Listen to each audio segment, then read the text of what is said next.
There, thank you. Resuming debate, the honourable member for Calgary Rocky Ridge. Well, thank you, Mr. Speaker. I don't think I've ever felt just quite so compelled to add my voice to a debate in this chamber as I do on the debate on the invocation of the Emergencies Act.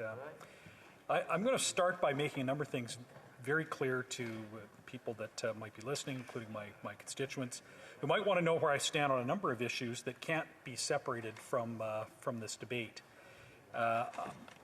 I'm proud to belong to a party that has always stood for both law and order. At no point have I condoned, encouraged, or made excuses or made apologies for unlawful conduct. I was appalled by the border blockades that immediately harmed the economy and brought into question Canada's core competence as a sovereign country able to control and secure its own borders. I was horrified by the violent attack on workers at the Coastal Gas Pipeline 2 days ago that resulted in injured police, terrorized workers, millions in property damage, and barely a peep out of this government or the press gallery for that matter. I was elected on a platform that would make it an offense to block critical infrastructure like highways, railways, ports, pipelines, and border facilities, and I stand by that. I believe in prudent and reasonable public health measures, especially during a pandemic, but not inflexible mandates. And Mr. Speaker, I stand today in the House of Commons opposed to invocation of the Emergencies Act and the order that this government has made pursuant to the Act. I oppose the invocation because it fails the test set out in the law, it sets a terrible precedent for future governments, and because this government in particular cannot be trusted with the powers that it would grant itself. The first reason is simple. The present situation clearly does not meet the test set out in the Act. The government has declared a public order emergency. Mr. Speaker, the Act itself defines a public order emergency as follows: an emergency that arises from threats to the security of Canada and that is so serious as to be a national emergency. This definition is always understood to mean war, widespread deadly violence, insurrection, or threats to Canada's sovereignty. So, Mr. Speaker, what is the situation, or what was it, when this order was invoked late last Monday? It's certainly true that there had been blockades at border crossings, as well as partially blocked streets in and around the parliamentary precinct here in Ottawa.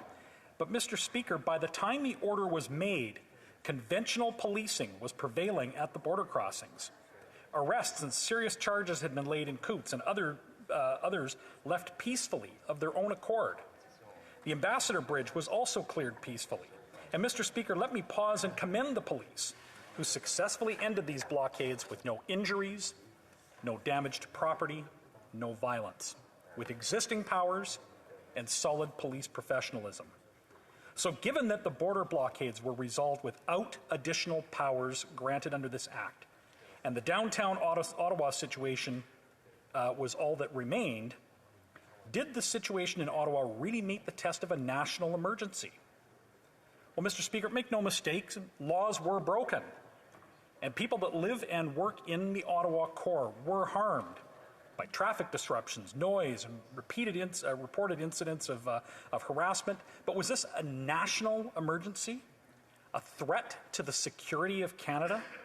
A threat to the security of Canada and a national emergency that couldn't be solved using existing laws and conventional police methods? Mr. Speaker, I arrived in Ottawa the day after the convoy arrived. I've been here for all but 1 day since.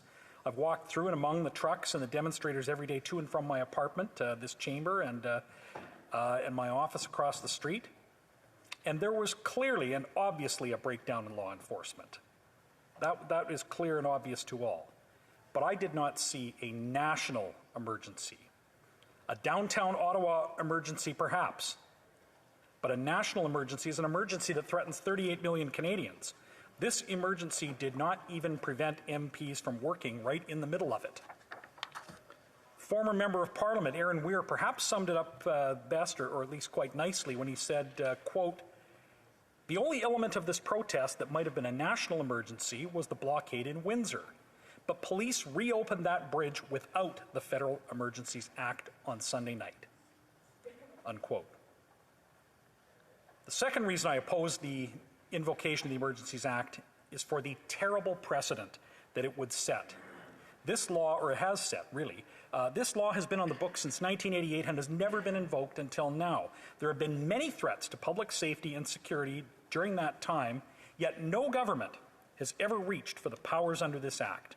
Not during the Oka crisis, not after September 11, 2001, not during the dangerous and paralyzing highway and railway blockades 2 years ago, and not during the COVID crisis. Yet this invocation is going to be the bar set for future governments. And we now know, or we certainly know, that how this Prime Minister feels about those who disagree with his federal policy of mandatory vaccinations. We know how he lumped all those with whom he disagreed, lumped them all together, called them racists, misogynists, anti-science, a fringe element, talked about how they shouldn't be tolerated, complained about how they take up space. He did this during an election where he cynically did everything he could to divide Canadians and weaponize the pandemic and vaccines. But now, he's invoked the Emergencies Act in response to a protest. Hardly the first protest that has taken place since this law came in 1988, or even since 2015 when this government came to power, or even since 2020.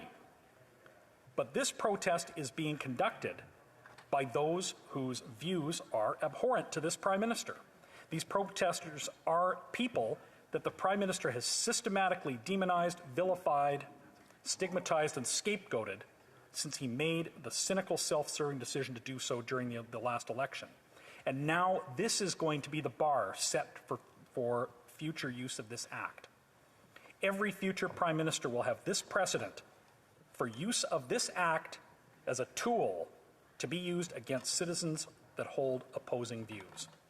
Which brings me to the third reason why I will oppose this motion. The tools contained in this order are so ill-defined and draconian as to be and utterly out of proportion to the situation at hand that they simply cannot be supported. This order, among other things, immediately orders banks to seize the accounts of anyone affiliated with the blockade and to do so without a court order. Mr. Speaker, thousands of Canadians who disagree with the government have given financial support to this protest. Many likely did so before any laws were broken. These Canadians are now left to wonder exactly what constitutes the phrase, quote, being used to further the illegal blockades. Is this really to be the new way that governments in Canada deal with protesters? Are we to become a country where governments say, the legal system is really inconvenient and time-consuming, let's just keep it simple? Mr. Speaker, that's not Canada. No government, present or future, should deal with a breakdown of law enforcement at a local level with suspension of legal process. And certainly not over something as politically charged as dealing with a group of people who have been deliberately alienated, not just from their government, but by their government itself. And before we take any comfort from this government's assurance that, well, of course they won't misuse the powers that they're granting themselves, let's remember what kind of government we are dealing with. We're dealing with a government whose members have been repeatedly sanctioned by the Ethics Commissioner for conflicts of interest. A Prime Minister that tried to interfere in a criminal prosecution by creating a new law to get a corrupt company off the hook, and then fired his Attorney General who refused to be complicit. This is a government that tried to give itself unlimited taxing and spending power at the beginning of the pandemic. A government that has tried to control, through regulation, what Canadians post online. A government that has defied 4 orders of this chamber. We're talking about a government that wanted to receive private banking information and is now seeking a partner from which to track mobility data. And so, Mr. Speaker, I do not give this government, I would not want to give this government the extraordinary power that it seeks. Its appetite for power and control and failure to comply with the law is simply too well established. So I see I'm out of time, Mr. Speaker. I will just conclude to say there is no justification for this act. The emergency is local and does not require additional powers. Yeah. Questions and comments? Question and commentaire. The Honourable Parliamentary Secretary of the Government House Leader. Thank you very much, Mr. Speaker. I heard the member reference some quotes of parliamentarians, so I'll reference a quote, too, from a couple parliamentarians. He might remember Peter MacKay.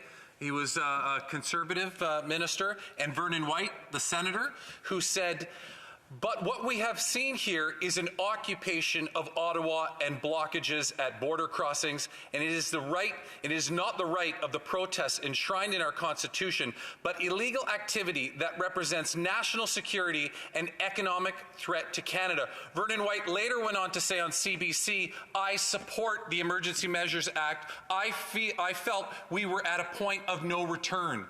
Why does he disagree with these Conservatives? Is it because what we have across the way is really the Reform Party? The Honourable Member for Calgary Rocky Ridge.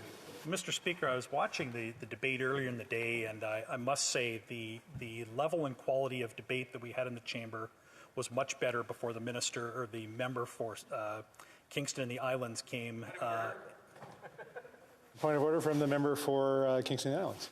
Mr. Speaker, this member would know, notwithstanding the fact that I take exception to his comment, and I think it's it's not appropriate to say in this House, but the member would know he should not have been referencing my presence in the House at any time, whether I was here or not here. Thank you for that. Whether we're here or not, I guess that doesn't matter according to the rules. So the Honourable Member for Calgary Rocky Ridge. To the point of order, so as not to withdraw from my time. Let's stop that time for a second while we talk to the. There we go. Okay, the member for Calgary Rocky Ridge. Correct, and I certainly wouldn't refer to the presence or absence of a member in the House, but from the time that this member began to rise and engage in debate, the civility and the quality of the debate certainly took a turn for the worse. So carrying on.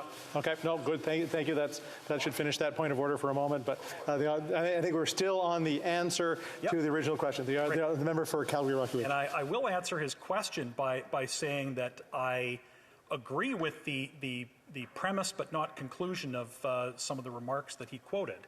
I would agree that there is a very serious situation of unlawful acts that required a response.